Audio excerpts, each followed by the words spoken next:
What's the deal with this cat anyways, huh? Everybody's talking about Henry Cavill plays World of Warcraft. Henry Cavill plays World of Warcraft.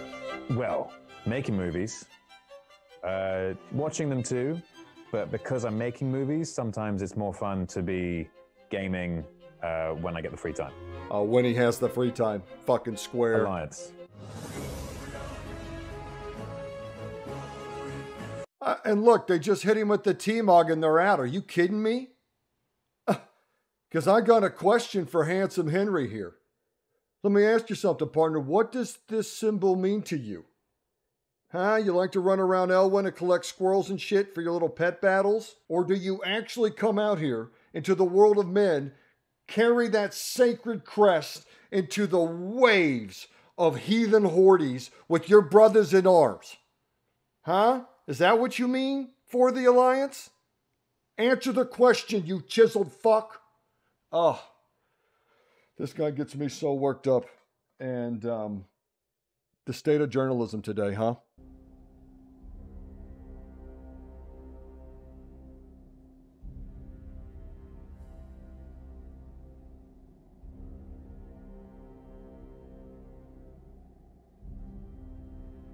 Did I not find you in darkness? And in that darkness, did I not still call you to service, blessings, and faith? And now our faith has been rewarded. As a lighthouse pierces the storm, so has the light burned away our great darkness and bestowed upon us illuminated power. And you see this, but in your heart, you tell yourself, I've never played a Holy Paladin before. I've never even healed before. But look around you, champion. Fate has brought you to these halls, and to me, for a purpose. You are correct. You have not been called. You have been chosen. No doubt you are eager to begin leveling your Holy Paladin. That is good. Your passion will be needed in the battles to come. But zeal without knowledge is destruction. So whether you're coming back and just looking to see what changed in the rework, or you've never touched a Holy Paladin in your life, this will be a complete breakdown of the spec. Everything is timestamped, so take what you need and go with my blessing. But for those of you looking for the complete breakdown and guide, let us begin. First things first, let's add you a couple bars so we can lay this out nice and clean. Options, action bars, go ahead and add 2 and 3 here so we can lay it all out and organize this in a way that's easy to understand. If you're coming back from a long break or you've never played a Paladin, you open up the spell book, that's a lot of shit going on. Put the talents on top of it and it's almost just too overwhelming. But it's no problem. I'm going to walk you through the entire thing. The first ability we want to grab here is Flash of Light. Flash of Light is a heal that every Paladin spec gets, and it's just a very neatly animated, look at that, with the little drops of light. Isn't that awesome? Just a little, oh, the sparkles are just great. Too cool.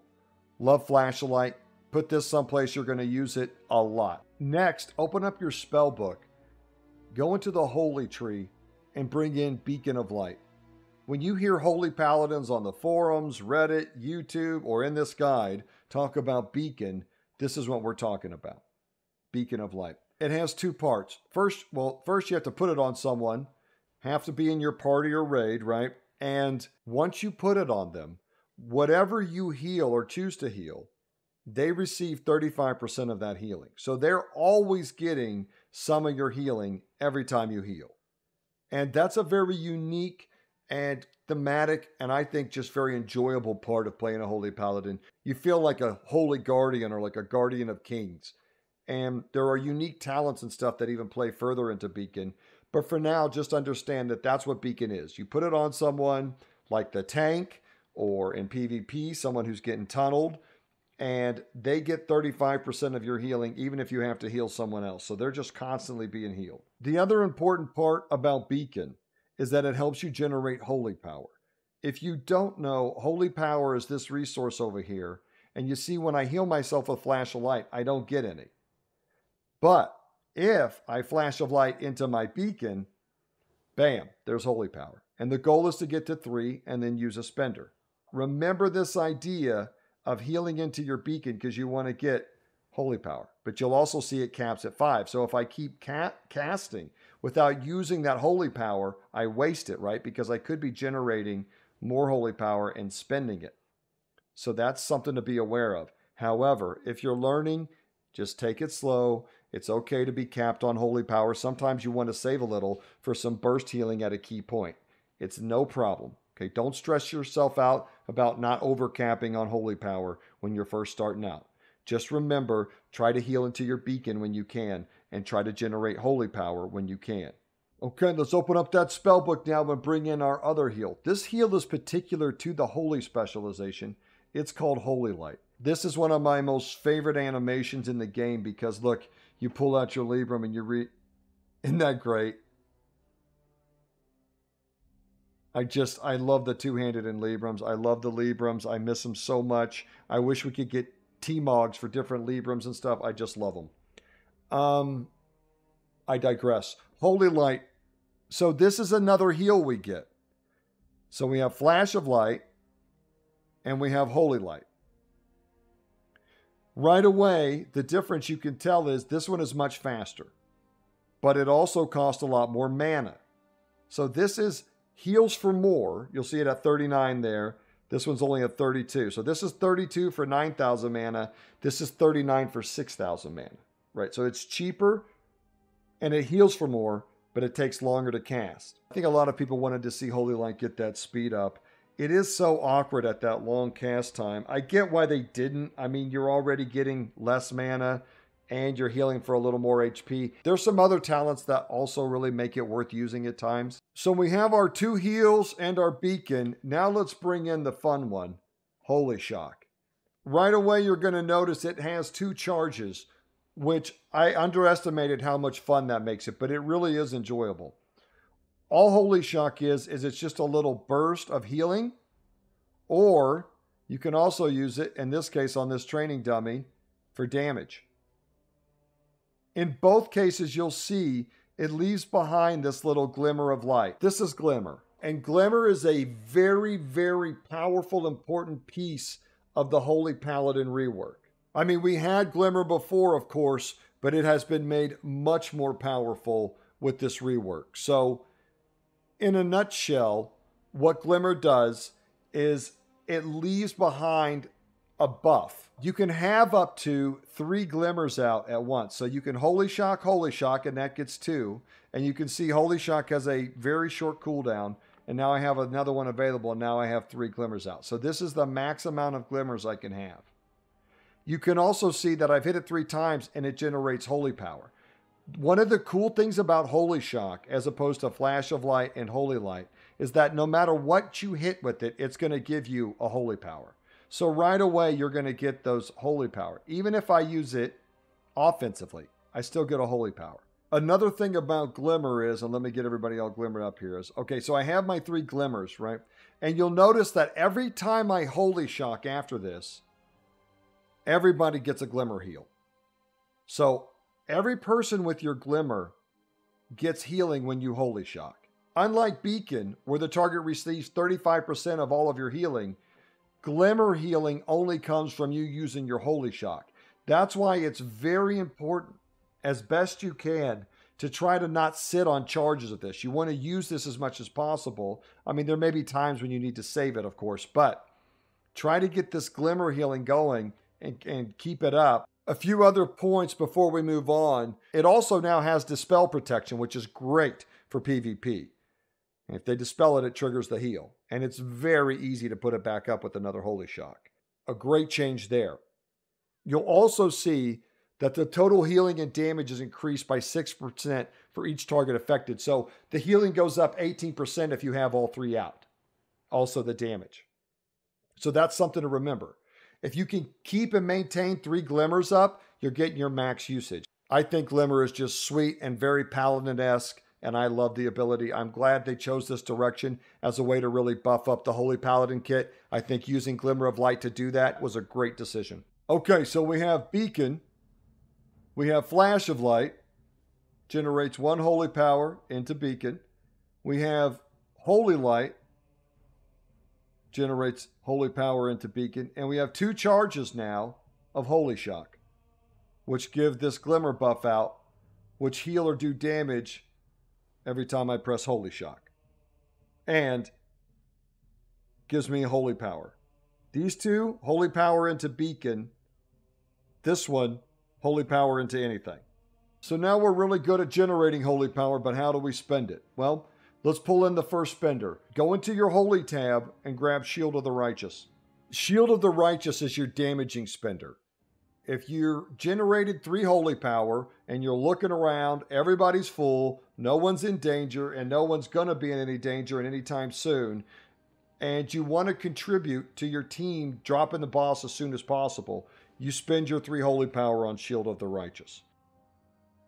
So I'm just going to put this on me. I'll generate 1 Holy Power, and then I'll use my 2 charges of Holy Shock to generate 3. And now you'll see that I have 3 Holy Power, and that's the cost of spenders. 3 Holy Power. You come over here, and you hit your Shield of the Righteous. Now you'll see that he did the Shield Slam animation. My guy has a 2-hander in Libram. These are the Legion artifacts, and I just can't give them up. It was my favorite thing about being a Holy Paladin Legion. And I just can't give it up, fam. I don't know what to tell you. The shield and shit is cool. I'm really not against it. I just feel like the hammer in Libram is so awesome.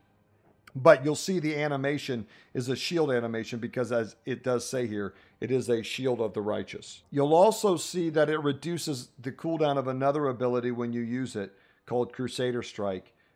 It takes 1.5 seconds off that, which actually is a pretty big reduction on a pretty short cooldown. So that Shield of the Righteous, it's not a lot of damage, but if you've got the Holy Power and you've got nothing really else to do with it, I mean, it can be really great to help damage. Again, there's some other abilities that kind of flesh it out a little bit and make it a lot more valuable. And it can be great in situations where you're trying to help burst someone down in PvP, but this is the spender you will hit the least by far. Let's talk about the other 2 that get a lot more play. Word of Glory is actually in your Paladin tab there because every Paladin gets this ability. And they can use it to heal themselves or their allies, and it costs the same, 3 Holy Power, no matter which spec you're in. Kind of a cool thing. But let me generate 3 Holy Power and show you here. So you got your 3 Holy Power, and then it lights up. Here you go, and bam. It's just an insta-cast heal. It's a little simple. It's a little plain. I wish there was more to it, but it being insta-cast is nice. So, but that's it. It's just a simple heal. The next spender is unique to the Holy Paladin. It's called Light of Dawn. This one has such a great animation. But what's unique about Light of Dawn is it's an AoE. However, it's a conal AoE, so it's everything in the cone. One of the most frustrating things for Holy Paladin is when all the DPS are nice and stacked up and together or within a reasonable area, right? And then one DPS is standing way off over here, because then we can't use our AoE heal on that person, right? Because they won't get the cone. So something to remember if you're playing a dungeon with a Holy Paladin, try to be in this cone. And we get talents that really kick this out and make it have a nice coverage area. But that's Light of Dawn. This is the primary heal you'll use in PvE, especially in raids and in Mythic Plus and things like that. This is what you're going to use the most of. And those are your spenders. You've got your Shield of the Righteous, which is your damaging ability. You've got your single target heal in Word of Glory, and you've got your AoE heal in Light of Dawn. You'll use this one more in PvP. You'll use this one more in PvE. However, you'll use all of these in every content. So you'll need them on the bar. And it's nice to have some cool options and ways to spend your Holy Power. It's one of the unique things about Holy Paladin. All of them are insta-cast. Very nice. And that's the basics, partner. You got yourself all worked up about playing a Pally, and all you had to do was just throw on a beacon, heal into it, throw out a few holy shocks, and spend that holy power. Hit some spells and count to 3. Now, upon these basics, we are going to build a glowing tapestry of cooldowns and kick-ass. Holy Paladins have some of the most fun, beautiful, and amazing abilities in the game. Let's get to them. At this point, we'll work our way down the talent tree, and we'll bring in the spells and abilities as we grab them, and we'll talk about the interactions between the talents and the abilities as we go through it. So, first up, lay on hands. They say a picture is worth 1,000 words, so let's try that. This is where lay on of hands. Watch, this guy's out of defense. He's about to go down. Bam! You hit him with that miracle. You follow it up with some cooldowns. All out of defensives. Almost out of HP. And you come through there and bam! Miracle his ass. Back to full health. Every 7 minutes. Call it the 7-minute miracle. One of my favorite abilities. This ability alone is going to get you so many positive whispers. You know how you get all those toxic whispers? This is the counter to toxic whispers. Everything from the animation to the theme to the interaction with other players. Mwah! Chef's kiss. Next up, Blessing of Freedom. This is probably my favorite paladin ability. I can't get enough of the Freedom Frisbee. There's just so many uses for it. It's just so good for getting you and your friends in and out of trouble. Whether it's kiting out big damage or getting out of the way or just getting someone out of a snare so they don't get smashed by some boss mechanic. And of course, my favorite use, right there in the beautiful Warsong Gulch. Your whole team's moving up. The enemy team's really smashing your tank, but he's almost back to base, and then bam! You lay that Freedom on them. They take off up the tunnel. Cap for the win. Ah, just a dream. Love this ability. You will too. Let Freedom ring. And now we welcome our first damaging ability to our action bars, Hammer of Wrath. This is an execute. You can throw it on targets that are below 20% health, and you can spam it during wings. Well, you can't spam it because you'll see it has a recharge. You'll notice when I put it down here, it says that I have 2 charges. That's this ability that I'm spec'd into right here. At this point in the guide, don't get too distracted about where talent points are. I'll give you what I think are good starting talent builds, both for melee and caster builds. But for now, I'm just going to go through the talents individually. But yeah, Hammer of Wrath, only usable on enemies that are below 20% health. Or if you're in wings, right down here. We'll get to that in a minute. But watch, so it's not lit up, right? Because I can't throw it unless it's an execute, right? But if I Holy Shock that again, well, now it's an execute range, and that's Hammer of Wrath.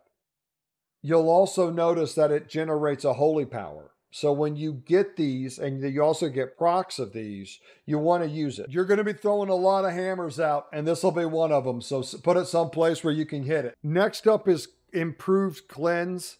So you'll see in your spellbook that you do have Cleanse, and we'll just go ahead and bring it down. And if you target yourself and click it, it'll tell you right there, it'll remove all magic effects. So if you or an ally, and you'll notice it in your raid frames, if they have a debuff on them that's a magic debuff, you can take it off of them. You'll also see that it has an 8-second cooldown. So, you can't just keep spamming and taking stuff off. So sometimes you have to be calculated on what and who you take stuff off of. So what Improved Cleanse does is, on top of being able to remove magic effects, you now also remove disease and poison effects from people that you dispel.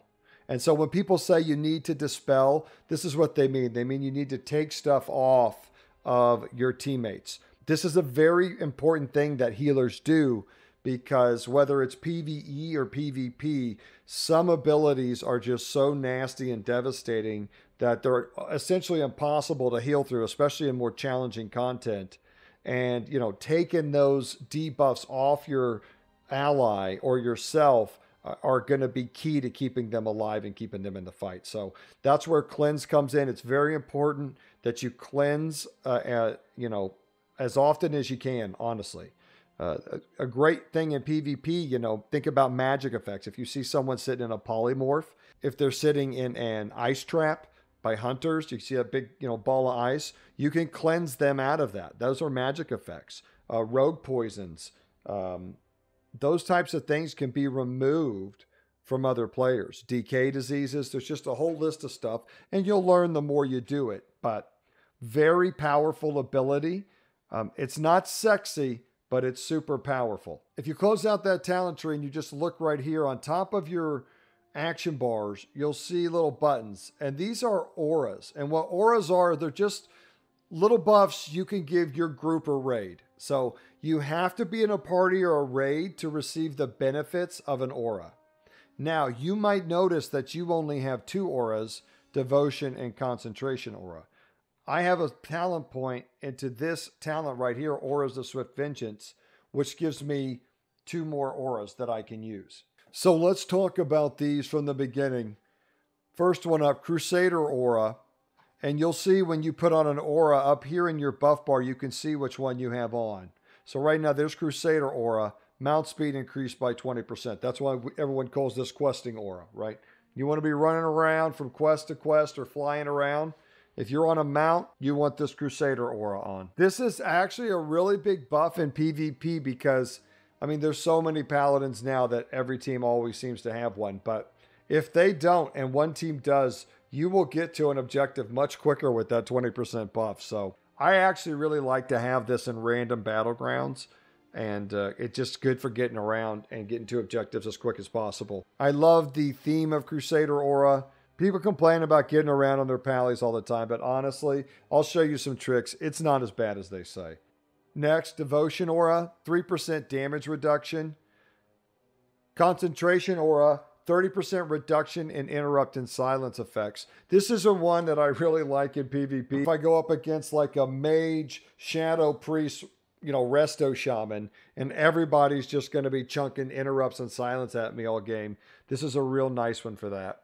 Retribution aura is nice. There's so many reds out there that I tend to find that someone's covering this one, but 5% extra healing and damage proc for 30 seconds is a really nice buff. They can seem kind of disappointing, but we have some other abilities that really power them up, at least for a short time, and then they kind of even get a little more complex. So it's a really fun thing to have. But you can just leave these up here and click on them. That's what I do. For the most part, you're not going to need to click these quickly. This is just a little 2% speed increase. It doesn't seem like much. But if you stack this on top of like speed enchants and everything, it actually helps you get around. Kind of nice if you're going to run around doing world content like the rifts that are coming out. This could be nice to have on if you just need to get from, mob to mob and or, you're following the group around. This can be nice to have. But for the most part, I think there's pretty often better places to spend this talent point. Turn Evil. This one is basically just for PvP. The big play here is to use it against Warlock pets. Like if they summon their Tyrant, you can fear it. Really kind of nukes their CD. But for the most part, you don't touch this ability. You won't use it much. But in solo shuffle or arena, if you're a high level player, and you don't just stare at the health bars and panic like I do, apparently there's some pretty cool stuff you can do with this. So good luck to you. Fist of Justice. Well, now's a good time to bring in our big stun, Hammer of Justice. This is just a spell. You'll see it has a 1-minute cooldown every 60 seconds, and it's just a really long stun. So you walk up to someone, they're hitting they're hitting your partner, right? And you'll see right there, they're just stunned that entire time. Now, this is a magic effect. So, if another paladin, a Holy Paladin's over there healing them, they could what? Cleanse it off of them. And then they won't be in it for 6 seconds. So, remember that about your stun. One secret in PvP, a good thing to do is if someone's on you and you need to stun them to get them off you, either pull them far away because, cleanse only has a 40-yard range, or pull them into or behind something like one of the huts in Warsong Gulch or behind a pillar in an arena. Because if you stun them behind it, then they won't be able to cleanse them. But that's Hammer of Justice. Very simple. You just click it and you stun them.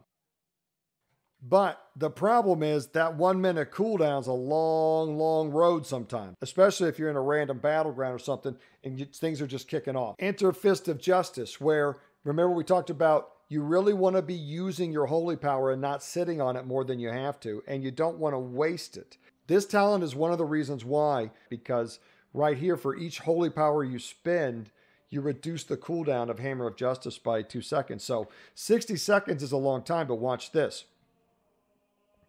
You come over here, you Hammer of Justice, right? And so there's that cooldown. Now watch.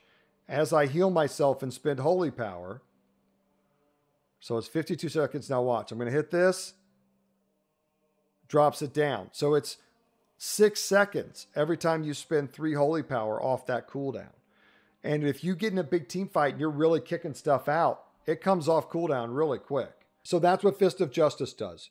Okay, and you'll see that it takes 2 talent points to get the full benefit, but you're going to want it. This stun is just so good in PvE for interrupting. In PvP, it's great for CCing the enemy healer. I mean, you just get it so consistently. You know, it's got a 10-yard range, and you really can't stop it. It's just an instant cast. Very powerful CC. So having it up as often as possible is really great. Divine Steed. You hit this, and you can ride around on your Crusader pony. You'll have the standard issue unless you get the glyph from the auction house to make it your race-specific mount. You'll notice that I have 2 charges of pony down here. That's this talent, Cavalier. The other one over here, Seasoned Warhorse, gives you 2 more seconds. This is actually really nice. It's just that there's so much micro CC. Everybody seems to have some type of slow or AoE something. I see a lot of people skip out on the 2 seconds, but I think most of us like to have the 2 charges because it's a pretty good little distance you can haul ass with both charges. And again, if I had the other talent, I'd have 4 more seconds. So pretty nice little ability.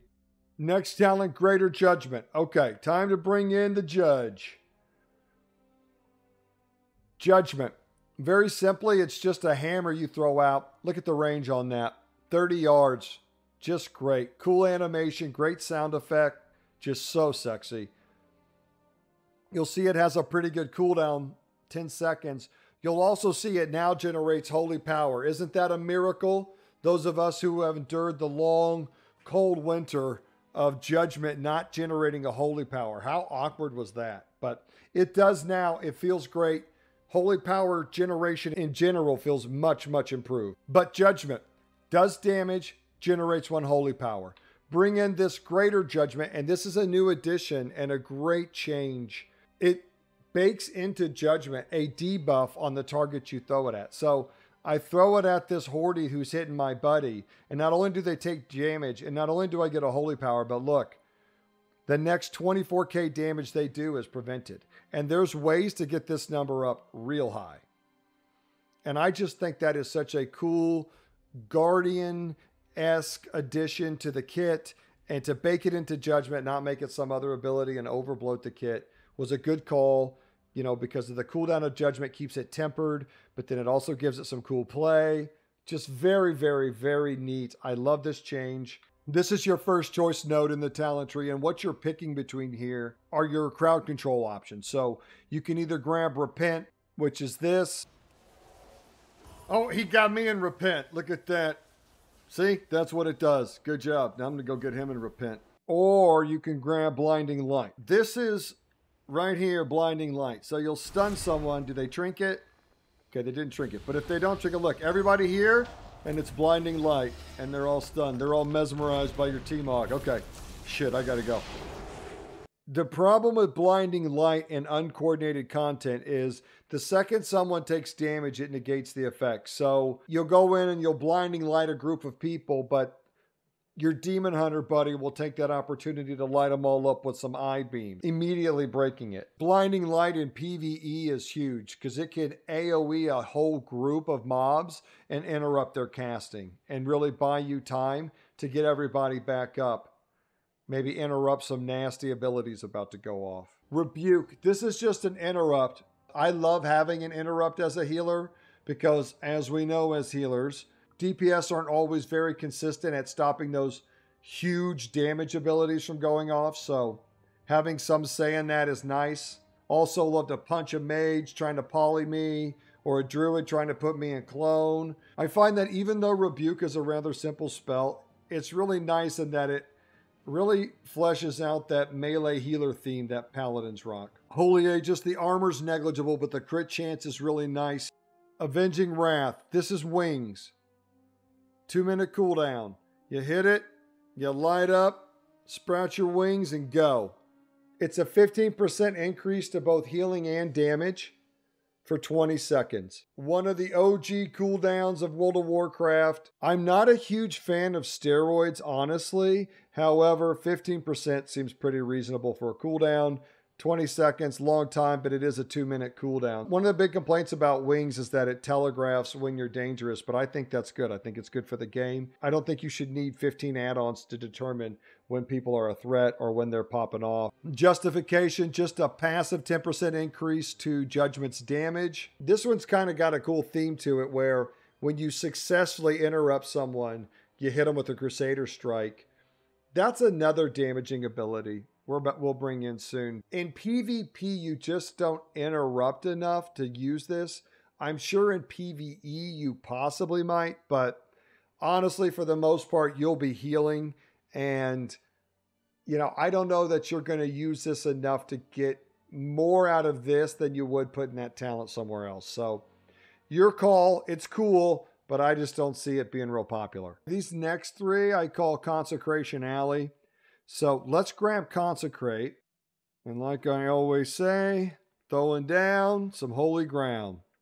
That's all. Just damages people, and you can have one down at a time. So if I have that one down and I come over here and I hit this on cooldown, it'll move it.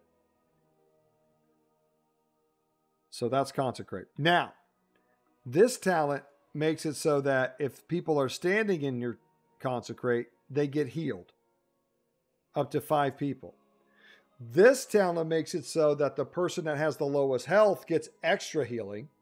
And this one gives you 10, and then rank 2 gives you 20% increase to damage and healing from your Shield of the Righteous, so that would be the damage, and your Word of Glory healing. So a 20% increase to your Word of Glory healing while you're standing in a Consecrate. You'll see a lot of Mythic Plus builds love to pick up this first one, that you can just hit one button and you've got an AoE heal going out.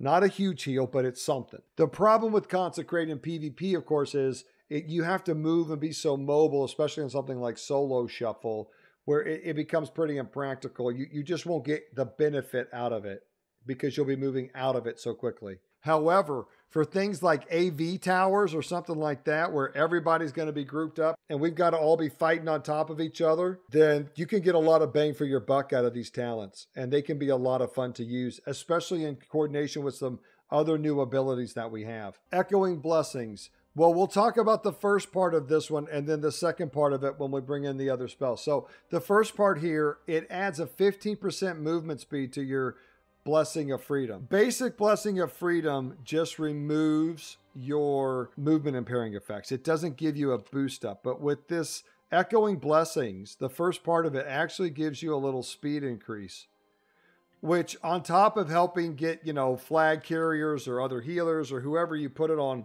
away, it's also nice just kind of for running around town if you're getting to the auction house.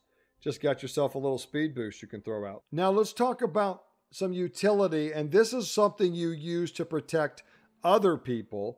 And this, you know, great Blessing of Sac play is just incredible because it gives you such a powerful tool to not only stop, you know, someone from dying, but also to keep yourself in the fight. So let me explain it to you. How Blessing of Sacrifice works is, first off, you can only put it on someone if they're in your group. So they either have to be in your party or raid, and then you'll click on it and you'll click on them, or, you know, you'll click the ability while you're targeting them, and it will put on a Blessing of Sacrifice. And what you'll see is, you see this big icon here, both you and the target you put it on will gain it.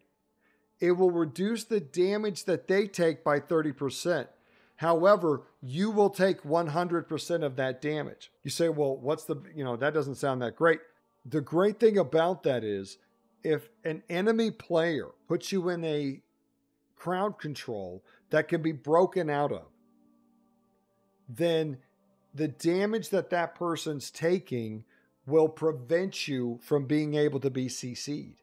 And there's a ton of ways to use sack. I mean, you can use this to prevent a rogue from keeping you from sapping you. Just be very careful because it says it lasts 12 seconds or until the transfer damage would cause you to fall below 20%. So if you put it out and then your health drops below 20%, then it cancels the sack and you may not get the full 12 seconds. So just remember that deep into dampening and solo shuffle or something like that. And down here is a choice node for some options on how you want your sack to play. This is the one that is overwhelmingly taken. It just takes 60 seconds off. So Blessing of Sacrifice becomes a 1 minute cooldown. You can throw this out every 60 seconds. It's just incredible. One of my favorite paladin abilities. Recompense right here is more often taken by Retribution paladins, but it can be kind of fun in random battlegrounds if you want to shock people with the damage. Basically makes it so that whoever you put this on, the damage they take is stored up, and then you can throw all that damage out in a big judgment after it goes off. So it stores up the damage, and then you wallop someone for all that damage when you throw out a judgment. So that's kind of a fun thing you can do, but I mean, 60 seconds off is just too good for me. I can't resist this one. I love Sacrifice of the Just. Having a sack up every 60 seconds is crazy. I love it. Sanctified Plates. This is just 2 talent points for some more tanky. Always love to grab these. Next up, Blessing of Protection. So you'll often hear that Holy Paladins are very cooldown oriented. And in that spirit, let's bring down another one. Blessing of Protection. This is basically a shield you put on someone.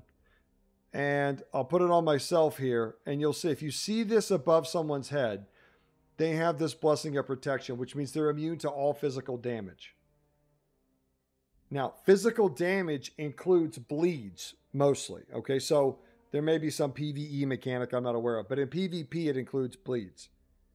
So Rogue and Feral bleeds, you put this on, it cancels them.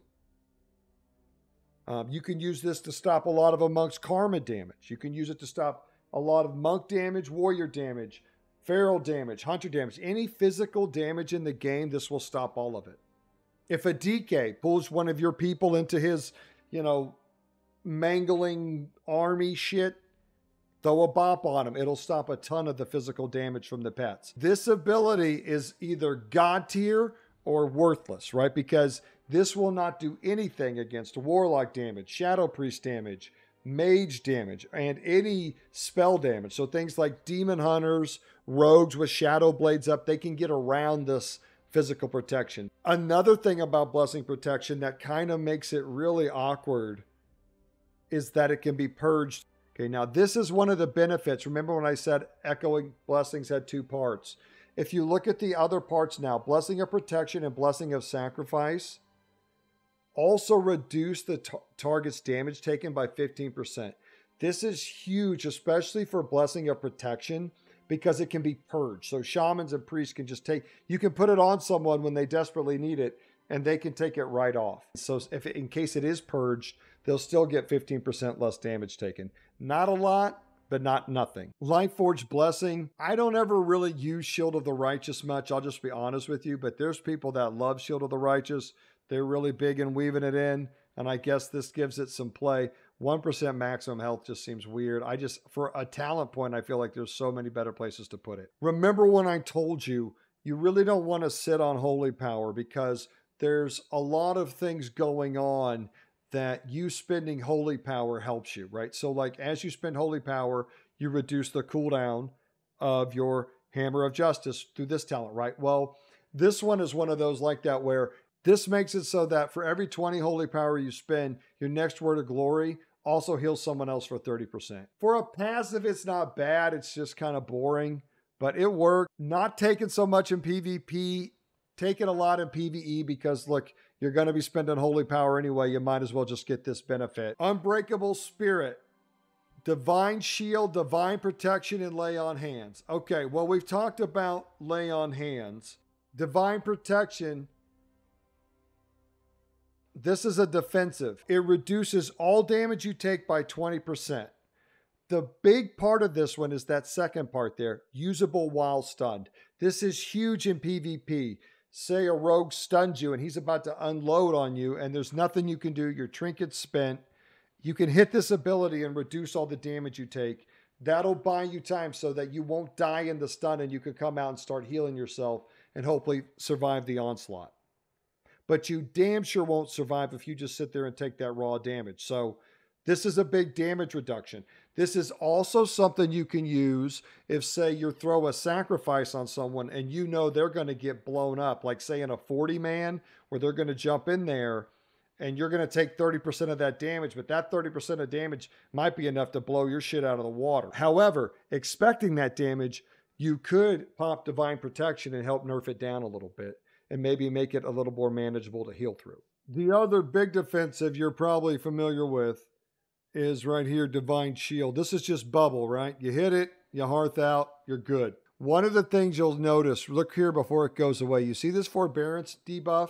There are certain cooldowns you have that once you use them, you have to wait 30 seconds before you can use another cooldown. Let me show you how it works. So Divine Shield's on cooldown, but you can see right there it says cannot be used if you have Forbearance. And if you want to know if an ability causes Forbearance, it'll have that in the tooltip. So the abilities that do are Divine Shield, Lay on Hands, and Blessing of Protection. So if you lay on hands yourself, because you're low on health and you're about to die, okay, but then you start getting hit more, or they get back on you and they get your health low and you want to use Bop, invalid target. That's what you'll get. And that's because you have this Forbearance debuff.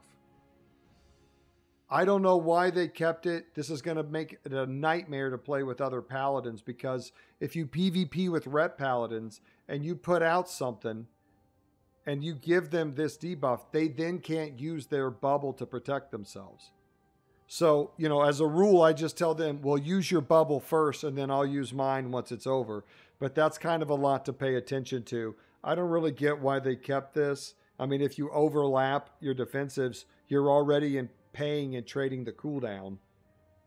I don't get it. I think they should have gotten rid of Forbearance, but it's here and it's something to be aware of. So you can't just spam these defensives on yourself. But as you can see, you've got a lot of cooldowns to choose from here. And that's what people talk about when they're talking about a Holy Paladin being very cooldown oriented. Using the right cooldown at the right time and in time to get the most use out of it is really one of the keys to great Holy Paladin play. Crusader's Reprieve. Okay, we're going to have to bring in Crusader Strike now. This is your other damaging ability that will be a very essential part of your rotation. And all Crusader Strike is just that. You just strike out like a Crusader and it generates one holy power. The key thing, of course, is that you have to be in melee striking range. And that's where this Crusader's Reprieve comes in kind of nice, because instead of it being like 6 yards, it actually makes it so that you can be up to 9 yards away.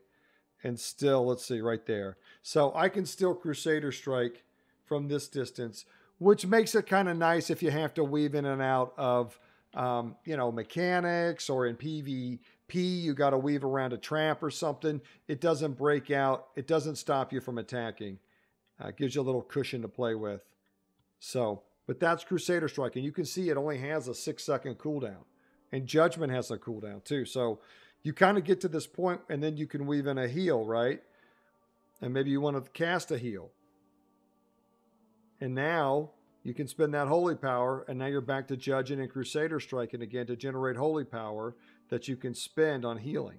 And so you kind of spend your time as a Holy Paladin attacking and healing, and weaving this in and out and back and forth is just amazingly fun. It's just so fun.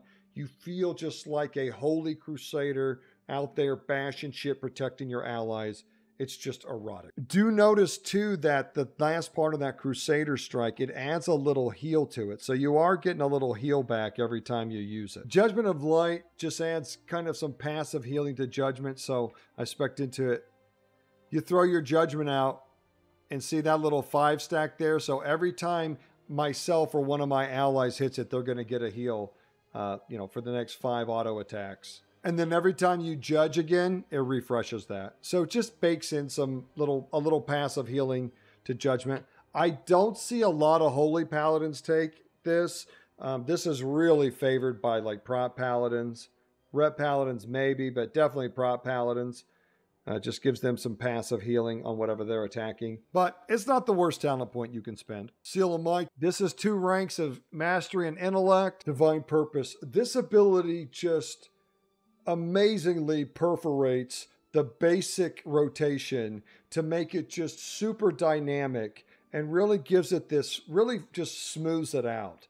What it is that your holy power abilities, which means your holy power spenders, there's a 15% chance to make your next one free and do 15% more healing or damage if you use Shield of the Righteous. So you build up 3 holy power or more and you spend it, and there it is. That's a Divine Purpose proc right here. And you'll see that even though I don't have 3 holy power, I can use one of my spenders, but you can also see it's about to wear out. But basically, you get a free spender, and there's a 15% chance to proc that. On top of it, that free spender, so if you use the heal or if you use the damage, does 15% more healing or damage. And that's Divine Purpose. And sometimes you'll proc 2 or 3 of those in a row, and it's really fun. 2 ranks here for 4% haste and 1 second off your Judgment cooldown. Here's another choice now where you can pick between 2 passes. Now, mostly these are used between Ret and Protection. I don't see a lot of Holy Paladins picking between these, but I do want to cover them. Each of your holy power you spend causes Consecrate to flare up. We don't use Consecrate nearly enough, and we don't need to be, I mean, there's just way better places for you to spend your talent point, but maybe in like an AV build or something off build, but that's what it would be. Huge for Protection Paladins standing in their Consecrate, but not so much for Holy. So that's Incandescence. Touch of Light, this is a big one, and they really buffed this up, the healing aspect of it. I mean, 34 grand is a lot of healing, because you got to remember, I mean, that's a WOG. We'll have to let the really good players play around with it and see what they come up with, but this is one I keep your eye on. Remember when I said Word of Glory was kind of basic? Well, here's a kind of a nice addition, that when you use Word of Glory on someone, they get bonus armor for 4.5 seconds. I don't know why you don't just make it 5, maybe 6, but I mean, it's not no time, and it can really help, you know, take the edge off of a big cooldown. So, you know, it adds a little tankiness to whoever you're healing. And hey, look, it gives Word of Glory some interaction, which it needed. So I just don't know, again, if this talent will be taken over other options. Of Dusk and Dawn, simply put, this is just a buff that cycles as you generate holy power. So for every 3 holy power you generate, let's do a Flash of Light and then 2 holy shocks. So that's 3. There it is, right up here, Blessing of Dawn. And then your next holy power spender, so Shield of the Righteous, Word of Glory, or Light of Dawn, gets 20% additional damage or healing. Then when you use that buff, before it goes off, got 20 seconds to use it, so you'll use it, you get this Blessing of Dusk, which you take 5% less damage. And so you just cycle through those 2 buffs as you go through your rotation. Down here, you make a choice on different ways to enhance this Of Dusk and Dawn buff that you cycle through. The Blessing of Dawn increase is the same on both of these. So either one you pick, the Blessing of Dawn is a 10% increase. So instead of a 20% increase to your holy power spender, it'll be a 30%. However, the Dusk changes. So on the left here with Seal of Order, Dusk also increases your armor and gives you 10% CDR on your holy power generating abilities, which would be your Holy Shock, Judgment, Crusader Strike, or you can come over here, and this is a really nice one, especially in PvP. The Blessing of Dusk on this one causes your generating abilities to now grant an absorb shield. So Fading Light really gives you an extra layer of tankiness, and I like that, especially in my Melee Wings build. No matter how much you guys complain about Shadowlands, you have to admit it gave us Divine Toll. Let's go ahead and show it off here. Now this one has a 1-minute cooldown, so I'm going to put it down here with our big healing cooldown, which has a 2-minute cooldown. So you'll want to try to use these cooldowns together. Try to get a Divine Toll off while you're in Avenging Wrath, because it's a ton of healing. What it is it's an AoE Holy Shock. So let's see if I come over here. Are these? I think I'll hit these dummies too. Okay, so let's see if I can get all these out here. So you hit it, bam, and you just throw out a bunch of Holy Shocks. So, and see, look, I hit these guys. He got a Glimmer. Now remember, you can only have 3 Glimmers out. So I got one. This guy got one. That guy got one. 5 Holy Shocks, but you can only get 3 Glimmers. This used to put Glimmers on everybody. And there is a talent, and we'll talk about it, where you can put up to 5 Glimmers out. So you can get this to where it does put out 5 Glimmers. But if you just take the talent like this and use it, remember, baseline 3 Glimmers now. So that's a change from the rework. Down here are ways to enhance Divine Toll. The first one here, Divine Resonance. What happens is when you cast Divine Toll, you'll do the initial 5 Holy Shock AoE thing. And then after that, for 15 seconds, every 5 seconds, you'll cast another Holy Shock. Now remember, everyone with a Glimmer up, every time you Holy Shock, it triggers that Glimmer heal with other buffs from Glimmer that we'll show you as we get into the holy talents over here. I actually think with the Glimmer buffs that this becomes a much more powerful heal. You know, before the update, Holy Shock didn't heal for a lot and the Glimmer heal wasn't a ton, so I didn't think it was as strong, but it'll be interesting to see if this isn't taken more now because of the increase to Glimmer play. But maybe not. Maybe people will just say, hey, I got enough Holy Shocks as it is with 2 charges. The benefit of this one used to be that our Avenging Crusader or Melee Wings ability was 45 seconds. And this, of course, would put your Divine Toll on that same 45-second cooldown. And because Avenging Crusader took 5 Holy Power, it was kind of nice to have that backup big Holy Power spender in case you needed to get in it. It's much easier to generate Holy Power. It doesn't feel like the burden it used to. This kind of knocks Divine Toll off that nice clean minute cooldown. Yes, you can use it more. I don't know. I don't see this getting picked a lot. Here's another great change in the rework, Seal of the Crusader. This used to just be a kind of a meh buff to Crusader Strike down here, but now it makes it so that your auto attacks heal. Just a nice, steady, consistent heal from being a stud healer up there in melee range. Isn't that awesome? Vanguard's Momentum, super excited for this one. This one coupled with this Veneration talent, we'll get to it. I don't want to get ahead of myself, so I'm not going to show it to you because I know me. And my ADHD will get me all fucked up. Let's stay here. Vanguard's Momentum. So this is the double charge Hammer of Wrath I told you about in the beginning. On top of that, it makes it so that if the enemy is below 20%, and you throw one of your Hammer of Wrath, it now generates 2 Holy Power. So when you get in that execute phase, not only do you get access to this 2 charges of an execute to really finish someone off, but it's also generating a ton of Holy Power.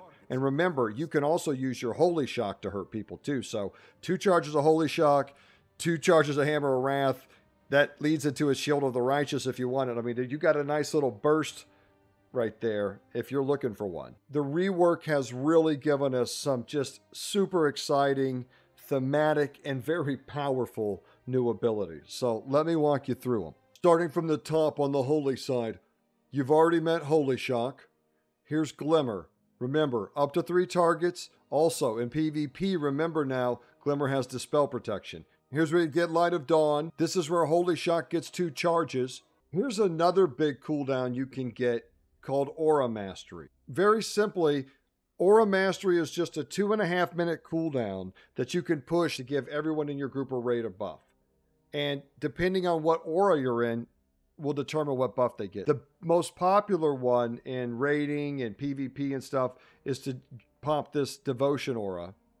And then see if you hit Aura Mastery, it gives everybody 8 seconds of 15% damage reduction. If you use it on Concentration Aura, then your Aura Mastery gives everybody immunity to silence and interrupt effects, which can be really handy if you're playing with some casters trying to use their big damage cooldown. Retribution Aura, everybody receives 15% more healing, and no one ever uses this one, but it's the most fun. 60% mount speed for the whole raid. This will get you up to that Sacred Lumber Mill faster than anybody, get you set up and ready to rock. Make the sacrifice, make the right choice my brothers in faith. Just aura mastery into that Crusader aura every once in a while. It's okay to have a little fun. It's good for you. So that's aura mastery. Go ahead and talk about these two because these are choices you can make to further enhance aura mastery. Unwavering Spirit. This one reduces the cooldown by 30 seconds, and you can further stack that cooldown with this PvP talent and PvP Divine Vision, which brings it down by 60 seconds. And then you've got this 2.5 minute raid-wide CD that's very powerful. And that's the one I tend to pick. But Tears is also nice because it gives you that 10% healing. So it's not quite as strong as Retribution Aura, but this kind of adds a mini Retribution Aura mastery on top of another one. So you could get the 15% damage reduction and also 10% increased healing. So this is our mastery fix. Let's talk about our mastery for a second. This is our mastery Lightbringer. The closer you are to something, the more healing you do to it. There were just a lot of times, such as PvP or raid environments, where paladins just could not be up close. And so it made your mastery absolutely worthless in those instances. And it's been a real problem. So coming into the rework, the big question is, what are they going to do to fix our mastery? Well, this is what they did. They gave us this talent. So it's kind of weird, I guess, to talent into a mastery fix. I think there are arguments to say that there are times when you won't need it, but whatever, it works. So what Beacon of the Lightbringer does is that it changes your mastery to not only be proximity to you, but also in proximity of your Beacon of Light. Whatever's close to my beacon or close around my beacon gets my maximum healing, as well as whatever's close to me. And so that's kind of cool because you could do some crazy good healing and powerful AoE healing to a group, even from far away, because they're going to get the full effects of your healing just by being around your Beacon of Light. So that problem of being far away and your mastery being worthless is no longer going to be the case. I expect mastery to become a much better stat for us. So here's your first choice node on the holy side. Moment of Compassion on the left. This is a 15% buff to your Flash of Light heals when you cast it into your beacon. Remember when I told you to cast your heals into your beacon and you said, Oklahoma, I'm going to make sure that I remember to cast my heals into my beacon, and then you did that? That's what you're going to do. This is going to increase your Flash of Lights into that beacon 15%. Over here, if you find yourself casting a lot of Holy Lights, or you're in an AoE situation, you're playing a caster pally spec, you're sitting back, maybe you're playing in an Ashran and you're just throwing these out, this will make it so that your Holy Light's just an AoE. 8% is such a low number, it's kind of awkward, but Holy Light can be a pretty big heal, so it's not the worst. Tyrion's Devotion. Remember when I told you about the 7-minute miracle? Well, Tyrion's Devotion can turn that into like a 4 to 5 minute miracle. Unending Light. This is a very popular one in PvE. It makes it so that for every time you cast Light of Dawn, you get this stacking buff, up here where your other buffs are, that make it so that your next Word of Glory, gets this 5% increase, and it can stack up to 45%. So you can get a massive wog just from casting Light of Dawn over and over. This just comes down to if you're casting Light of Dawn. If you're casting a lot of Light of Dawns, grab it. If you're not, skip it. Another decision here, Awestruck on the left is just a 20% increase to crit healing on your Flash of Light, Holy Light, and Holy Shock. And over here, Holy Infusion. This is such a great change from the rework. This makes it so that your Crusader strike ability, instead of just giving you one holy power, now gives you 2, and it deals 25% more damage. Old Divine Favor versus the new Hand of Divinity. Divine Favor has just been there for our Holy Order throughout the years. It's just a staple talent. I love it. I love it. I love it. I love it. Divine Favor is just a buff you give yourself. It's got a great animation. Get your little Libram pops out. Isn't that cool? And you'll see it. It just, I'm radiating here with Divine Favor. And it reduces the cast time of your next Flash of Light or Holy Light by 30% and increases their healing by 60%. So in the world of big cooldowns, here's a small one you kind of got in your back pocket for times when you need to sling out a really big heal all of a sudden. And like I said, it's a 30-second cooldown. It's great for, you know, a panic heal. You're coming out of CC, someone's going down in flames, and you need them to get a lot of health quickly. You hit that Divine Favor and you serve one up. In competition is the new talent here, Hand of Divinity. And I never thought I could imagine life without Divine Favor, but I got to tell you, some of us might have to learn to. So Hand of Divinity is similar in that it empowers your healing spell, but this time it only empowers Holy Light. But that's kind of nice because it's your big one. And the big complaint with Holy Light is how long it takes to cast. But this cooldown gives you 2 of them that are insta-cast. And their healing is increased by 80%. Mana cost cut in half. So this is big. You need someone to get a bunch of healing. And you pop this Hand of Divinity. See, it's got that cast time. But now you see how it highlights your Holy Lights? And you got 2 charges of it. But they're ticking. So, Holy Light, Holy Light. This is huge healing on a 1.5 minute cooldown. It's a fun one to add to the arsenal, and I'll definitely be checking it out. So remember at the very beginning when I told you want to be spending your holy power because you want to cycle through it, because cycling through your holy power gives you cooldown reduction with some abilities. Also, over here, it gives it some interaction with Glimmer where spending Holy Power with this talent, Glistening Radiance, has a 25% chance to trigger that Glimmer healing or damage. So you're just passively generating Glimmer procs while you're spending Holy Power. So this is the beginning of a bunch of Glimmer buffs incoming. Imbued Infusions. This is where we'll bring in Infusion of Light. This all revolves around Holy Shock. And this is why Holy Shock's kind of the king Holy Paladin ability. So the key component is here, when your Holy Shock's crit, okay, you'll gain an Infusion of Light proc, and you'll see it. I'll get little glowy brackets on both sides. You'll get this buff right here. This is an Infusion of Light proc. Now I have 2 charges of it through a talent, but when you get this proc, again, from your Holy Shock crit, getting those crits is going to give you these Infusion of Light procs.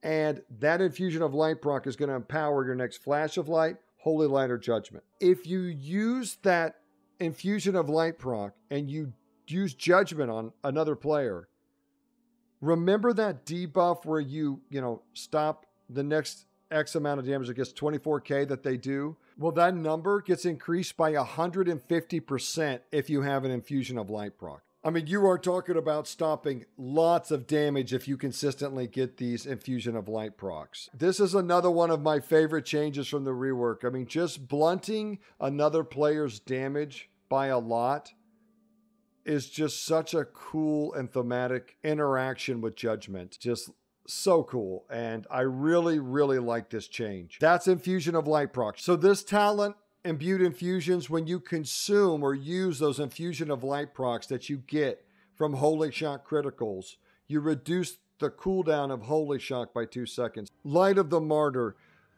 This is kind of a weird one because they said they left it for PvP, but I don't know. I just don't see it. We'll see. What this spell is, like it says there, is you heal them for, 28k, but you take 60% of the damage.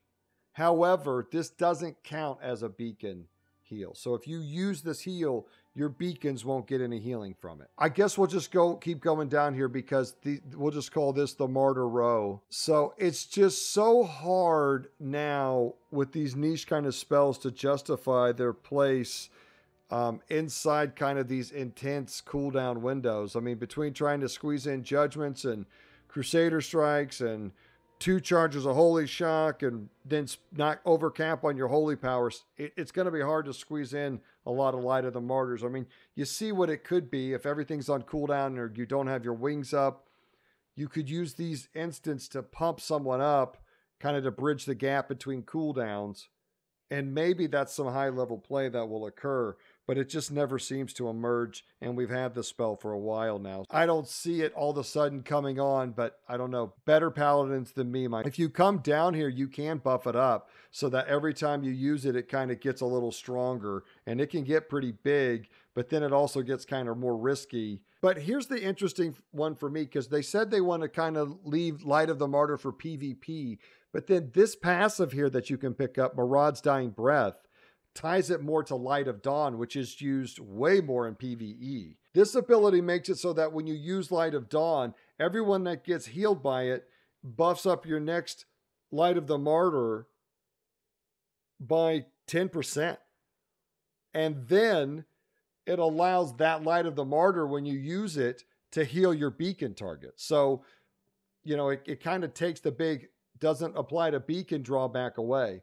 Furthermore, it makes it so that Light of the Martyr damages you over time instead of instantly, so you're not just eating these massive Light of the Martyrs over and over. I don't know. I'll check this out and I'll report back to you guys. Back on this side, we arrive at the Glimmer node.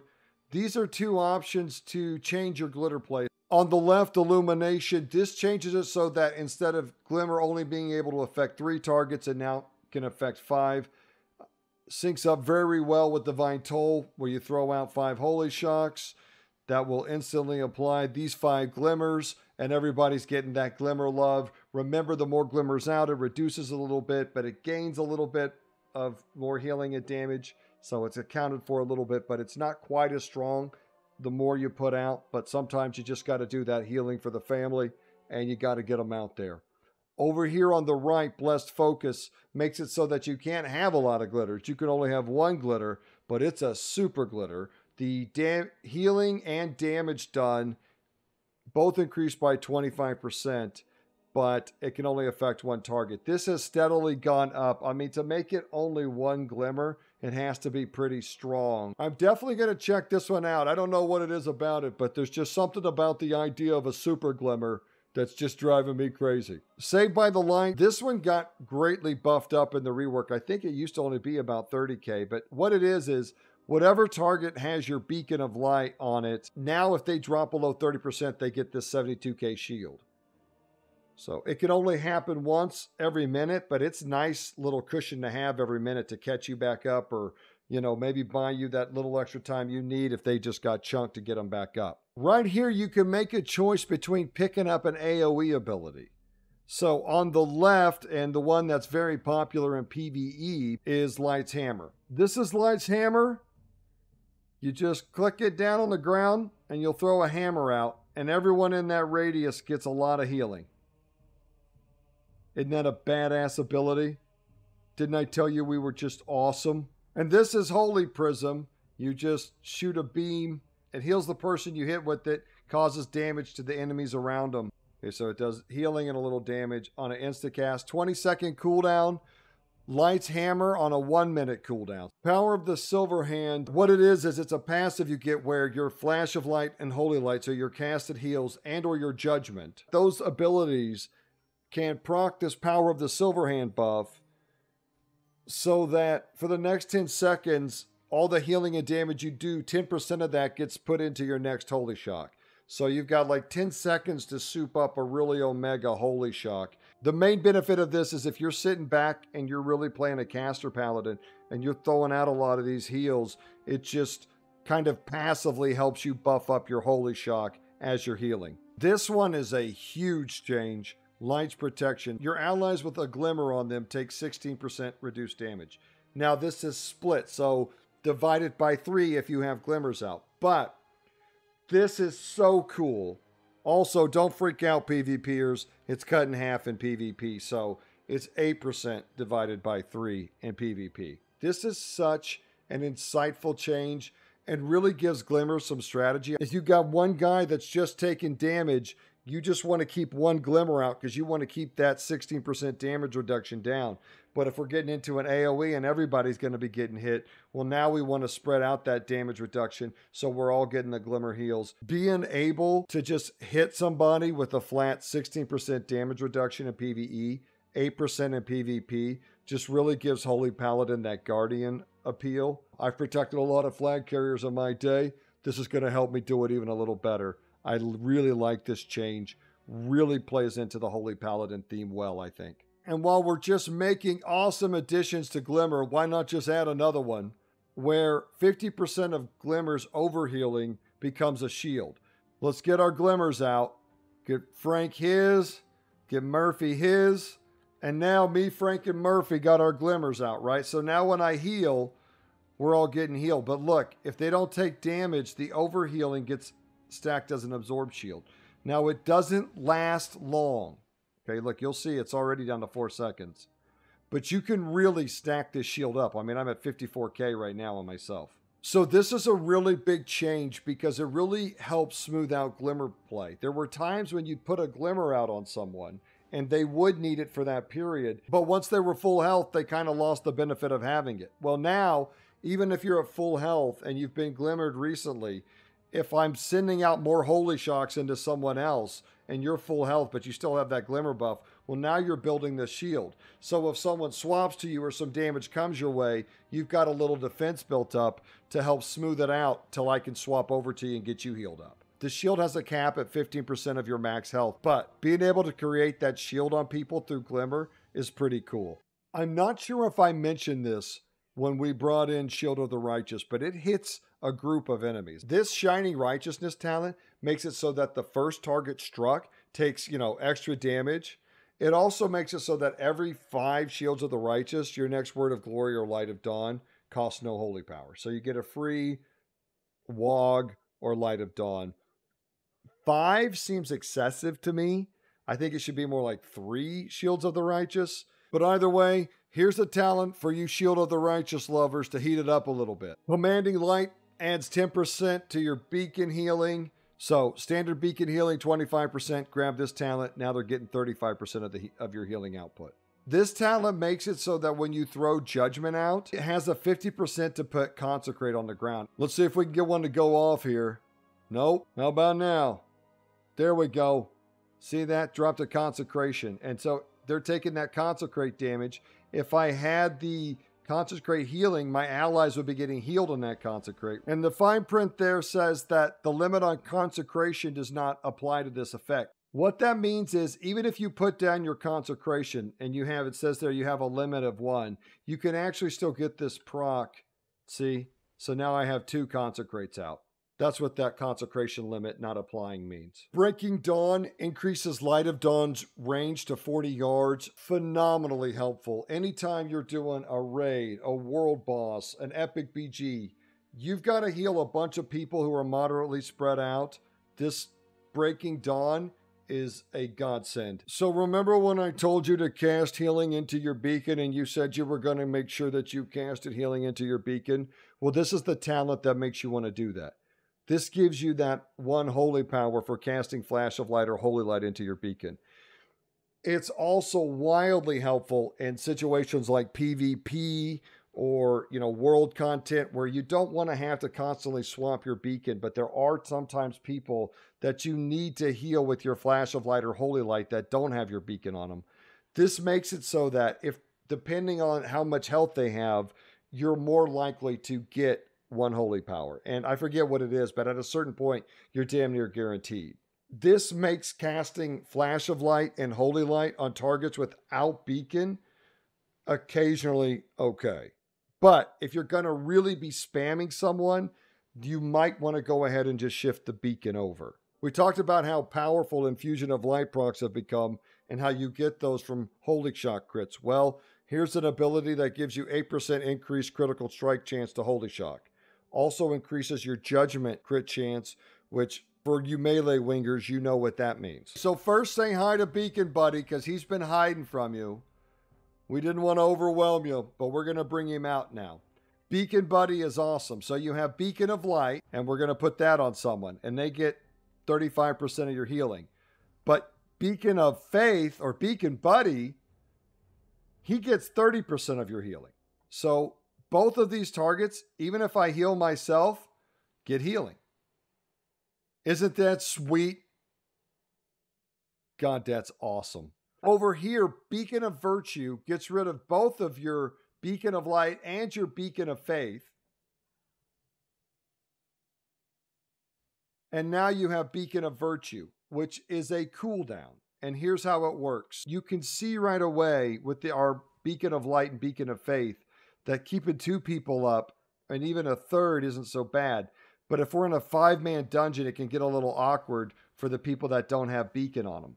Well, this is where Beacon of Virtue comes in. What Beacon of Virtue does is it removes your Beacon of Light and your Beacon of Faith, and it replaces them with a 15-second CD that will apply Beacon to a group of people. However, that beacon will only last for 8 seconds. So let me show you. Pin it on someone, you click it, and it applies to that target and up to 4 other people. So all 5 people in a mythic dungeon. And then for the duration of that buff, when you heal, everybody that has that Beacon of Virtue buff gets 35% of the healing you do. And so the goal with Beacon of Virtue is to throw it out and then do a bunch of burst healing to give everybody up. One of the key things you want to try to do when you throw out your Beacon of Virtue, if you can, is throw out your Divine Toll while it's up. It'll just be a ton of healing. On top of that, you can also throw your Holy Prism into it, a couple Holy Shocks. I mean, there's just some crazy burst healing you can do in that 8 seconds. So you can throw it up. So you pick a target, you throw it up, you throw out your Divine Toll, you throw out your Wog, 2 Holy Shocks, throw out another Wog, and then you can hit it with that, and all that healing went into all 5 of those targets. That's the power of Beacon of Virtue, but now you no longer have that constant Beacon of Light out on the tank or whoever. So there is a trade-off. Beacon Buddy, Beacon Pals, your choice. This edition makes me want to jump up and down in one of those big bouncy houses and scream, "I love you, Blizzard," for an entire afternoon. What it does is it turns your Hammer of Wrath into a heal for up to 5 people. So every time you throw a Hammer of Wrath out, and remember, you can throw it in execute range, when you're in wings, or when you get procs. Because as you'll see, the second part of this one is that it resets the cooldown and allows you to throw it when you crit with Flash of Light, Holy Light, or Judgment criticals. Avenging Wrath Might. So over here, when you grab Avenging Wrath, the buff that gives you 15% damage or healing for 20 seconds. This ability bakes in 15% critical strike chance on top of that. So you get the 15% damage, and now if you take this talent, you also get 15% crit during that 20 seconds. And outside of the obvious benefit of critical strikes, you've also seen that in particular the Holy Paladin kit greatly benefits from critical strikes with Infusion of Light procs, now these Veneration resets and things like that. Over here on the right, Avenging Crusader changes your gameplay dramatically, beautifully, radiantly, gorgeously. It's awesome. Let's go through it. Now you'll notice you don't need to bring it down because it shows up. That's because it replaces your Avenging Wrath. The thing to remember with Avenging Crusader is when you pop this cooldown, you no longer want to heal with your cast abilities. You want to use your damage abilities because now they heal anyway. And so you switch from casting healing spells to heal to using your damaging abilities to heal. And it really spices up your damaging abilities because it reduces their cooldown by 30%, both Judgment and Crusader Strike, and it increases their damage by 30%. On top of that, remember now how well Veneration synergizes with this melee wings, because on top of your Judgment and your Crusader Strike healing you, now your Hammer of Wrath also heals. Incredible. And an incredible change for melee wings. Plus, now you get 2 charges of Hammer of Wrath. Crazy, crazy synergy between these talents and melee wings. That's what it is. Just insane. When you go into melee wings, you just want to get it on. So let me show you. 1 holy power, 2 holy power, 3 holy power, So you got your 3 holy power, you hit your Avenging Crusader, and now you're kicking this horde's ass, right? Bam. And see, you're spending your holy power, but you're generating Holy Shock. And now I've gotten this, and I'm spending it. And now we're out. It's over. And then you just fall back and heal. I also usually like to send the Divine Toll. I mean, we weren't in an AoE situation, but Divine Toll's a good thing to throw in there too during that time. And so that's the deal with melee wings. You hop in, you bust up someone, and through that damage, you're doing healing. And then while it's on cooldown, you fall back and use all these sexy abilities I showed you to keep your allies up. And then 60 seconds ain't that long. Here it comes again, and you're glowing and showing out. I triple dog dare you to try this playstyle. Reclamation. Prior to this rework, Holy Paladins have had serious mana problems. Well, this gives you 15% of your mana back when you use Holy Shock and Crusader Strike. And you can imagine how often you use them. The best part about this talent, though, is that it buffs them up based upon the target's health you use them on. So the less health they have, they can get up to 50% more healing and damage. Really nice on Holy Shock because, let's be honest, Holy Shock healing can feel a little lackluster at times. It just doesn't feel like it heals for a lot for a heal ability. Well, this helps with that. Then on the other end, with Crusader Strike, that 50% more damage it can cause if the target's low on health is awesome. But then on top of that, you'll remember during melee wings, that 50% more damage will turn into 50% more healing. So give mana back, buffs up some very commonly used abilities. Can't go wrong with Reclamation. Barrier of Faith. So what Barrier of Faith does, I'll put it on myself here, is it just puts up this absorb shield. And you can see it just lasts for, a few seconds there. A lot of absorb. Now, on top of that absorption, as I heal that target that has it on them, that healing is stored up and it pops back up as another Barrier of Faith over the 30 seconds. I think it pops up, every 6 seconds? Yeah, so every 6 seconds it pops back out as a barrier and it absorbs 50% of the healing it's accumulated from your Flash of Light, Holy Light, or Holy Shock. Very nice for caster paladins. If you're going to sit back, someone's going to jump into a pile of shit, you throw this on them and you're pumping heals anyway. It's kind of just this passive absorb that they're generating from the heals you're already throwing into them. So pretty powerful ability. The 30-second cooldown, a dream. Well, since we're talking about many cooldowns, here's another one. And since I also complained about mana problems, here's another solution to that problem. So let's glimmer everybody up, but this is Daybreak. It's a new ability, 1 minute cooldown. Basically, it grabs your glimmers that you have out. So I have 3 of them, and it gives you 3,000 mana per glimmer. So if you have the standard 3 glimmer talent, you can get 9,000 mana back every minute. If you have 5 glimmers out, 15,000 mana back every minute. It's not a ton, but say in solo shuffle, if you think about using it over the course of a match, it could really add up, especially at that minute cooldown. Another new talent, Rising Sunlight, goes along with this Daybreak. So what happens is every time you hit Daybreak, you gain this Rising Sunlight buff. Now you will see right there that when you pull them off the target, it does trigger one final Glimmer heal at 200% value. So they get a little bump, you get the mana, but then if you grab this Rising Sunlight talent, what happens is, so let me get a Glimmer out. You cannot activate Daybreak without having at least one Glimmer out, which is really nice for people like me. So I've got that Glimmer out. I hit this Daybreak, but I pulled all my Glimmers off, right? So look, Rising Sunlight now, this is really neat. It turns Holy Shock into a 3-round burst. So the animation doesn't really do it justice, but watch how fast I go to 4 Holy Power here. So bam, bam, bam. Spin that. This guy over here, he lost his Glimmer. Let's give him one. Bam, bam, bam. Right? And you get 3 cast of it, but it does have a cooldown. So I have 1 left. And look, it gets me right into that melee wing. So bam, bam, bam. And now I'm going hot.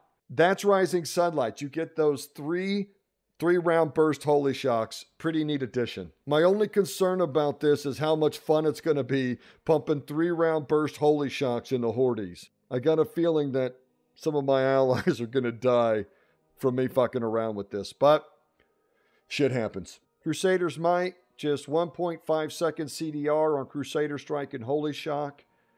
Really nice to have for that melee wing builds when you're really slinging these out a lot. Over here, a new talent and an old friend. Merciful Auras, Be Still My Heart. This makes it so that your aura is just constantly healing 3 injured people within 20 yards of you. Now you'll remember your auras go out to 40 yards, so this doesn't apply to everyone in your aura. It only applies to people within, 20 yards of you. However, the second part you can see, if you pop that big Aura Mastery cooldown up here, then it does go out to 40 yards and everybody gets this passive healing. Remember, Aura Mastery only lasts 8 seconds, so they're only going to get that tick a few times. But having this just passive healing going off all the time on 3 injured allies is pretty incredible. And I definitely think this is going to be, you know, these kind of passive healing abilities always come down to tuning. As it is, I think this is a beautiful addition, and it adds some really nice healing flavor to auras for Holy Paladins, which I think is really neat. The only problem with Merciful Auras is it's sharing the same room as my dear friend, Blessing of Seasons.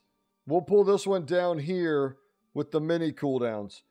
Now, I know there's a bunch of buzz about these new augmentation evokers, you know, buffing their allies. Ooh, they buff their allies up to do damage. We've been doing that for a long time, family. So they're not that fucking special, and they look like shit. But Blessing of Summer, unlike an evoker, looks amazing. So you put this out, and they get a buff. In this case, 40% chance to do additional holy damage. This is a super buff to a DPS if they pump their big damage cooldowns. Just throw it on them and watch them go hammer. I also like to throw a little freedom out just to really put the spurs on that pony to get going, but it's up to you. You can see that once I use that summer buff, the buff now changes. And this is the beautiful thing about this talent, is that it just cycles through the seasons. And each cycle gives you a different buff. So you kind of get to pick and choose what the best way to use that ability is based on the situation you're in. And the buff's constantly changing and the situations are, you know, dynamically changing. So there's a lot of dopamine and feedback from this ability. Autumn right here. I've been healing a lot. We've been in a lot of fights. I put it on myself, and for 30 seconds, all my cooldowns recover 30% faster. And then you have this 45-second cooldown before you can apply the next one. Blessing of Winter is very unique in that you can only put it on a healer. So you can put it on yourself, which is the only option now, so I'll do that. Or you can put it on another healer in a battleground, a raid, someone who needs more mana, and for 30 seconds, they get 1% of their mana back every 2. Blessing of Spring may actually be my favorite because there's kind of some strategy involved to its use. Whoever you put it on does 15% more healing, which is great. You put it on yourself. I mean, that's what, you know, Avenging Wrath is, 15% more damage and healing. But the other unique part of it is they also receive 30% more healing. So you can put it on yourself or, you know, another healer, and they can, you know, to enhance their healing. Or you could put it on a DPS or a tank that's really getting blasted, and they're going to take 30% more healing for 30 seconds. One of my favorite memories with Blessing of Spring is putting it on a Blood DK and Ashran, who also had the Power Relic. And I mean, he just could not die because that 30% healing plus, you know, the health buff you get in Ashran, plus he's a tank. It was just amazing. I almost felt sorry for the Hordes, but then I didn't. Fuck them. There's some crazy powerful choices down in this little cluster. Glorious Dawn's a nice new addition. It gives Glimmer a 10% healing and damage buff, so you just get a passive little buff to your Glimmer. But the cool thing it does is that it gives Holy Shock a 10% chance to refund the charge. So you may Holy Shock and get the Holy Shock right again. It may not cost you. On top of that, for each Glimmer you have out, it increases the chance a little bit. Gets up to about 15%. If you have good Glimmer play. So it buffs Glimmer up, gives you a chance for a free Holy Shock, and rewards good Glimmer play. Very well thought out talent. Sanctified Wrath. Remember when we talked about abilities baking into Avenging Wrath? So Avenging Wrath here, 15% damage and healing. Then if you come down here and bake this into it, you also get 15% crit. Well, if you come down here and bake this into it, it also reduces the cooldown of Holy Shock. So this turns Avenging Wrath, the 2-minute version, into a super, super powerful cooldown. You get more damage and healing, more crit, and Holy Shocks are flying out the door. That's Sanctified Wrath. It just passively bakes in more awesomeness to Avenging Wrath. Inflorescence of the Sunwell. There's a paragraph there, but what this basically is a buff to your Infusion of Light procs. So you remember, you get this Infusion of Light proc from your Holy Shock crits, and you can see right up here, it says Flash of Light costs 70% less mana, you get more holy power from Holy Light, and Greater Judgment, which is this talent right here, that debuff, is increased by 100%. So what it does is it buffs up that Infusion of Light proc so that you get one additional charge. And depending on what you use those charges on, it further buffs up the Infusion of Light abilities. So Greater Judgment is going to reduce more damage. Flash of Light, instead of being a 70% reduction, will actually just be free. It gives you a free Flash of Light, which again, from a class that's had a lot of mana problems, is pretty great. Then it also adds an effect where your Holy Light has a chance to generate 3 holy power. So let me show you. With the Efflorescence of the Sunwell, there it is. And now I have 2 charges. And look, my Holy Light, though, this is the one I want to show you. Watch how much holy power. Bam, 3 holy power. What I really enjoy about getting the 2 charges is you can use one on Judgment and one on Healing, and you don't have to pick. While under the effects of Infusion of Light, that Judgment greatly reduces their damage. It's tens of thousands of damage that it reduces. And so every time you get this proc, you can throw out a Judgment, but then with the second charge, you can also get the benefit of the healing spells, depending on which one you want to use, the free Flash of Light or the 3 holy power Holy Light. And so that extra charge allows you to always use it on Judgment and then something else, which is just great. Empyrean Legacy. This bakes a proc into your Judgment, where every 20 seconds when you throw out Judgment, you'll get this Empyrean Legacy buff. And if you use Word of Glory to heal, it will then also proc a free Light of Dawn.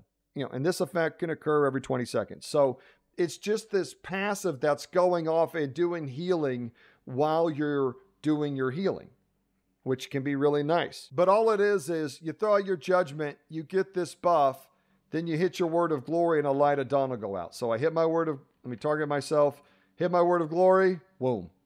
Word of Glory, Light of Dawn.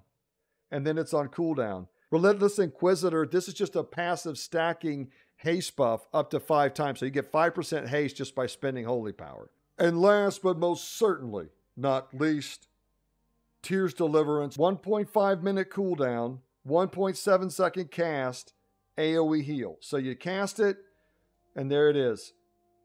Up to 5 allies get it. Also, for the first few seconds it goes off, everyone who has the buff receives 25% more healing from Flash of Light, Holy Light, and Holy Shock. And this is very powerful healing. You'll see that it ticks every 0.8 seconds for 20 seconds. I mean, this is a lot of healing going off over and over. And on top of that, it's got 40-yard range. It lasts for 20 seconds, but if you come down here into this talent, Boundless Salvation, this allows you to extend that crazy healing, and depending on which ability you use, adds more seconds. Now, there's a really neat synergy here that was pointed out to me by a better paladin. Okay, where if you come up here and you grab this Hand of Divinity, what does it do? Well, it gives you 2 free instacast Holy Lights. So you can pop this Hand of Divinity, and right away you're going to throw 16 seconds on it. You follow it up with 2 instacast Holy Shock, that's another 4. So you could extend this out to 40 seconds, and that's going to be the max it can be extended, 40 seconds. So you get the base 20 and you can extend it out for another 20. But that's really easy to do with this Hand of Divinity talent. And there's your justice for Tears. I know there was a lot to it, but I really wanted to show you the intricacies and synergies of the class. I'll leave some recommended starter builds, depending on the content you're doing, down in the description, along with some other resources. In the end, the Blizzard gods kind of decide what talents are good or not, so we'll have to see what they're up to. But at least you have a good understanding of the basics of the class now. You have done outstanding in your training. Allow me to be the first to welcome you to our holy order. Go forth now. Illuminate the path that you were chosen for with the spells and abilities you have learned within these halls. It has been my great honor to be your teacher. You never forget the candle who lit your flame. Oklahoma out.